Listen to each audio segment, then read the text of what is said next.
What is going on, all you Pokemon collecting maniacs out there? This is Ryan, the PikaPikaPaPa, and you all know how much I love this video every single month. When I am trying to get a finger on the pulse of what is going on at the most macro level of the entire hobby, this is the video that I always reference, right? In this video, we're going to be looking at the actual grading data from the four big grading companies, from PSA, CGC, SGC, and Beckett. But then we're specifically going to double click down into PSA because look at the charts below, right? On the left is PSA and all of the other graders, but guess what? In the middle, we have to pull PSA out because PSA's grading volume is so far and above everybody else. So when we're talking about the actual information, when we really want to see what's going on in the hobby, hey, the best thing to do is look at PSA grading volume because they're so far and away above everybody else. Now, we're not just going to be talking about simple grading volumes. We're going to be looking at the most graded cards. We're going to be looking at the most graded sets. We're going to be looking at gem rates by arrow. We're going to be talking about the most graded characters. We're going to see Pokemon on here. We're going to see One Piece on here.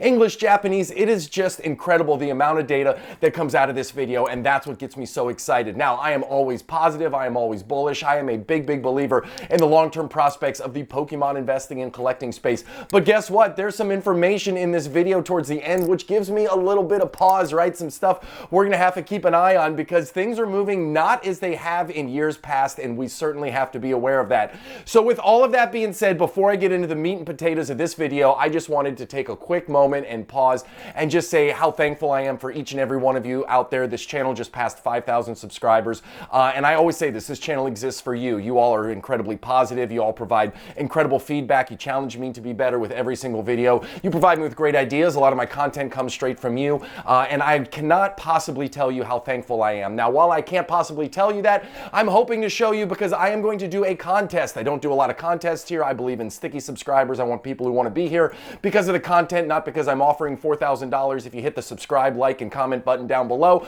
But I am going to do it because you all have helped me get to 5,000 and I want you to take part in this. So we're going to be giving away 3 things. Now, first and foremost, Evolving Skies is as hot can be, so I wanted to give away an Evolving Skies Elite Trainer box. So prize number 1 is going to be an Evolving Skies Elite Trainer box. Prize number 2, it's the PikaPikaPaPa channel, so we got to throw some Pikachu in there. The box is upside down, excuse me. So we're going to be doing a Pikachu V-Union box from the Celebrations era, and then you know what else we're going to do, and this is my favorite prize. Y'all might not like it, but I think this is the best. It's a one of one right here. It is going to be a piece of PikaPikaPaPa merch, which I think is really cool. You can burn it if you want to, but if you are the lucky winner, you're going to get a one of one there. And obviously, as with everybody else's, if you want to be entered into this contest, you have to be a subscriber, so hit that subscribe button. If you like the content, you got to give us a thumbs up and leave a comment down below. And then next Friday, I will go ahead and pick the winners. We're going to give you a couple different opportunities to enter. We're going to do this video, the next video, and the video after. So 3 opportunities to enter for 3 amazing prizes. And please know how much I appreciate you. Now that that's out of the way, let's get into the cool stuff of this video. And speaking of cool stuff, PSA graded 1.33 million cards last month. That is the biggest month in the history of PSA, which is absolutely insane. That is such an incredibly big number. But if you look on the far right, you will see the actual TCG grading numbers from the big 4 companies. And even though it was the biggest month ever in the history of PSA, there wasn't a lot of growth in the TCG space. If you look at PSA, they graded 516,000 TCG cards, which was flat month over month. We almost never see flat month over month numbers. Everything has been growing like crazy. And year over year, it's actually down 6%. Then you look at CGC, it's up 2% month over month. Beckett is up 1%, and SGC is up 1%. Now you look and you see CGC and SGC had some crazy year over year growths in the TCG space, and Beckett, wah. Poor Beckett just can't seem to get it right. Down 16% year over year. I mean, when you look at the middle graph, SGC, CGC, say what you want about them, but at least they're growing in terms of volume, and Beckett is just about as flat can be, down a little bit over last year, which is really, really, I don't know, I won't say disheartening, but I'm a big Beckett fan. I want him to figure out, I want him to get it right. I've shared this before, but back when I first started collecting cards like 20 years ago, Beckett was the premium grading service, and it was not PSA, and PSA has obviously lapped them by leaps and bounds ever since. So the other thing that I wanted to call out right here is the growth curve. So if you look at the PSA grading volume from last year, it was really chunky, right? You had periods of high spikes, then it went flat, then periods of big drops. The thing that I like about this year versus last year is it just seems to be more of a smooth curve up, right? They're growing. It seems like they're growing in a, I don't know, more sustainable manner instead of these big spikes and big drops. So I thought that was a really cool call out. Now, as I said, we're going to double click into PSA and we're going to be looking at some specifics. And we always start off with the most graded sets last month. And this is really cool for me. We've been talking about how One Piece is making itself known here in this grading space, because usually this is all Pokemon cards, but guess what? We have two One Piece sets that have made it onto this list, but it's just interesting. They're both Japanese sets, right? So we saw One Piece on here before, but it was the English set, and now two of these One Piece sets that are on here are Japanese, which is really interesting. Now, so I don't know what's going on in the One Piece area. I said that is not my, that's not my core competence, but there's some more One Piece in this video, and I can't wait to talk about some of the singles cards here in a minute. Now, unsurprisingly, we have Pokemon 151 and we have Scarlet and Violet 151 as our number 1 and number 2 most graded sets from last month. And I'm going to say it right now. Look at the volume from Japanese 151. There has been 263,000 cards graded, and we are on the cusp of a reprint. That is an insane number of cards that have been graded. I mean, when you look at it, it is just far and away above all of the other ones except the 1999 Pokemon game and V-Star Universe. These Japanese cards are just being graded in such crazy high volume.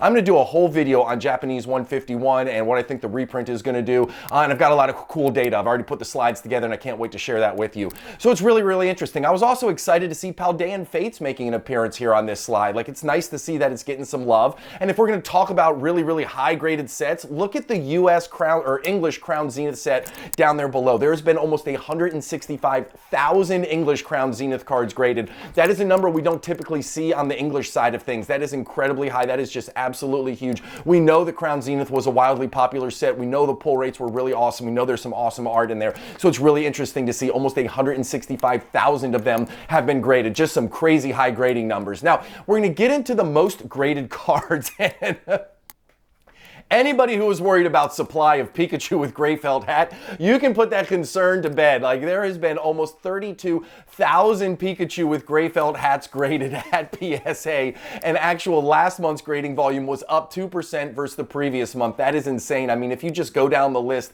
it is almost 3x of the next highest, right? The next highest graded card was the Japanese promo Detective Pikachu, and there's only about 13,000 of those that have been graded. So Pikachu with gray felt hat, and this is just the number that have been graded. Think about how many are out there that have not been graded. Pikachu with gray felt hat is way, way up there. Now listen, there are two Japanese cards on here, and there is one One Piece card on here, and the One Piece card is Japanese. Now, as I said, there are two Pokemon Japanese cards on here. If you go back to June, July, August, September, October of 2023, this list was absolutely flooded with Japanese singles cards. It was almost all Japanese. There was no English on here. We talk on this channel all the time that markets are cyclical. Cards and languages and products will come in and out of favor, right? So guess what? Now we're seeing more English cards graded, where back towards the end in the middle of 2023, we saw almost all Japanese cards on this list. So that's really interesting. Now, one of the things that we see here is there is 3 Pokemon 151 or English 151 cards here on this list. You got the Charizard, the Venusaur, and the Blastoise,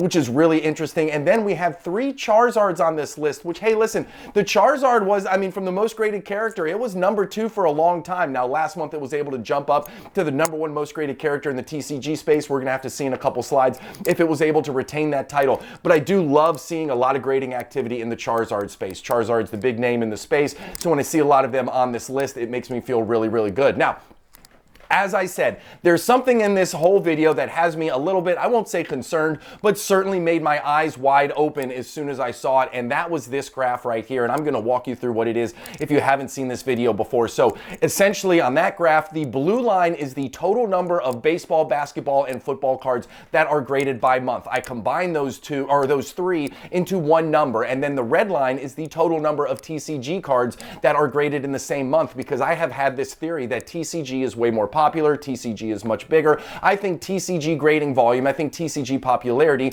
is going to overtake those ball sports in time. I didn't think it was going to happen this year, but certainly if you look in August, September, October, November, those lines were really, really close. So what gives me some concern is look at this right here. Ball sports in terms of grading volume is absolutely taking off, and TCG is actually declining a little bit. Now, the real reason I'm concerned is because if you look at the trend from last year, so look at that yellow circle on the left-hand side, you'll see that January, February, March, TCG grading was on a steady uphill climb. And then January, February, March of this year, it's actually declining. So when you see this difference in eras and difference in years, right, when you see the seasonality trend bucking a little bit, that's where I start to scratch my head and say, hey, what's going on in the market? Why are we not at least following the same pattern as last year? Now, I've got some more information later on in this video that we're going to talk about, which might shed some light on it, but I thought this was really cool to call out because it wasn't more than, I don't know, 6 or 7 months ago where TCG grading volume and ball sports grading volume was really, really close. So this was a big takeaway for me.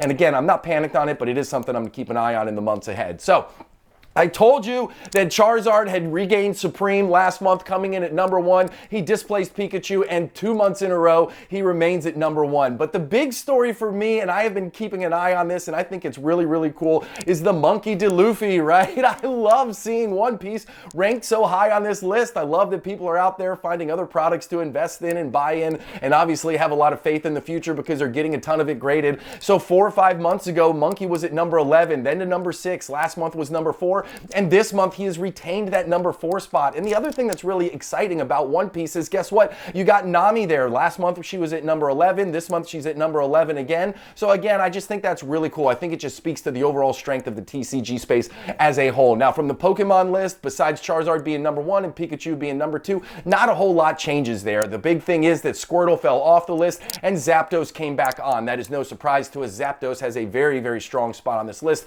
every single month. So seeing Squirtle up there last month was a little bit of a surprise, but my kids love Squirtle, so I thought it was absolutely awesome. Now, getting into the next thing that we're talking about, gem rates by era, and this is more of a, I don't know, just an informative, FYI, kind of a fun slide. I don't want anybody making any grading decisions based off of this and saying, hey, I need to grade my cards with, you know, CGC because their gem rate is high, or SGC, I don't want to grade with them because their gem rate is low. Like, grade with the company that you love, grade with the company that you have faith in, grade with the company that will help you fulfill whatever your investing or collecting goals are. If you want things to appreciate in value, then grade with the company that you think does that the best.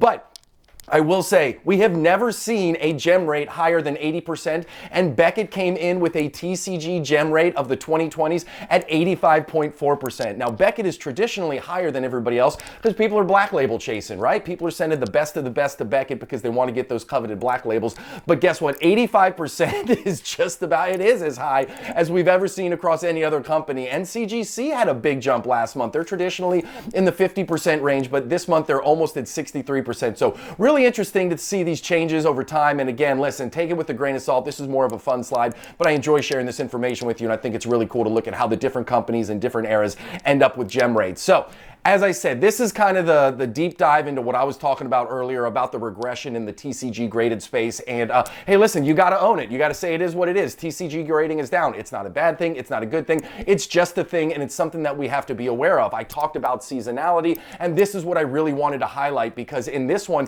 we have the last 3 years. So we have January, February, March of 2022, TCG grading volume was up. Then we have January, February, March of 2023, TCG grading was up. But then if you look at 2023 and 2024, December, January, February, March, it is down, down, down, down, down. Now, the biggest thing that I try and remember when I think about this is, hey, listen, it's just a different time in collecting. Think about 2022, 2023, we had some fire Sword and Shield cards out there. Now, there are still a lot of really great Sword and Shield cards, but I think the majority of what's being opened right now is Scarlet and Violet, right? And there just isn't enough excitement around these early era sets from Scarlet and Violet to drive a lot of grading volume. Outside of the Magic Carpet, Paldea Evolved, and outside of some of the awesome 151 cards, there's probably not a lot of cards that are in the space right now that are true long-term investment grades. Doesn't mean they won't appreciate in value, but when we're talking in like 5 years from now, when we look back at the top 10, 15 cards from the Scarlet and Violet era, there's maybe a couple of them that are out now, but I think most of them are going to come out further down the road. So that probably is why we're seeing a lot of the grading volume decline, right? Like, you're not going to spend the money to get a card graded unless you think you can sell it for a premium or you can hold it for a long-term investment.